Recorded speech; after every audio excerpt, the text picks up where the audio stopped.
నంద్యాల స్థానిక ఉప్పరపేటలో కొలువై ఉన్న శ్రీ సుంకల పరమేశ్వరి అమ్మవారి దేవస్థానం నందు బోనాల వేడుకలు ఘనంగా నిర్వహించారు. ఈ సందర్భంగా కమిటీ సభ్యులు పసుపులేటి నారాయణ మాట్లాడుతూ ఎన్నో సంవత్సరాలుగా సాంప్రదాయంగా బోనాల జాతర నిర్వహిస్తున్నామని, మా గ్రామంలో పిల్లా పాపల్ని తల్లి చల్లగా చూడాలని, అమ్మవారు తట్టు ఇతర వ్యాధులు ప్రబలకుండా అమ్మవారు చల్లగా చూడాలని ఏటా బోనాల వేడుక నిర్వహిస్తున్నట్టుగా కమిటీ సభ్యులు పేర్కొన్నారు.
మా వీధిలో పిల్లోళ్ళు పెద్దోళ్ళు అందరూ ఉసుల్లోకి తిరిగి బాగా డబ్బుల సాయం కానీ, బియ్యం సాయం కానీ, జొన్నల సాయం కానీ అన్నీ తిరిగి చేసి ఈ సల్లముద్ద అనేది అంతా వండి పాలు పెరుగు అన్నీ ఇది ఎందుకు చేస్తారంటే అమ్మవారు పోయకుండా గ్రామంలో పిల్లల్లో కానీ పెద్దోళ్ళకి కానీ ఎవరికే కానీ సల్లముద్ద చేస్తాం. అందుకు అందరు కమిటీ వాళ్ళంతా సహకరించి ఏర్పడడం వల్ల పిల్లలకు తట్టు అనేది నివారింపబడతారు. దీనికి ముస్లిం సోదరులు కూడా సహకరిస్తూ ఉంటారు. అందుకు దేవాలయ కమిటీ ద్వారా అందరికీ కృతజ్ఞతలు తెలుపుతున్నాం. వివిడి న్యూస్ టీవీని తక్షణమే సబ్స్క్రైబ్ చేసుకోండి.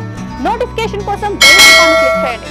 మరిన్ని అప్డేట్స్ కోసం ప్రతి ఒక్క కుటుంబానికి ఉచిత ప్రకటనలు వచ్చే విధంగా మీకోసం మీ ముందుకు వివిడి న్యూస్ టీవీని ఏపీ 5 నందు 99వ ఛానల్ మరియు యూట్యూబ్ నందు వీక్షించెదరు.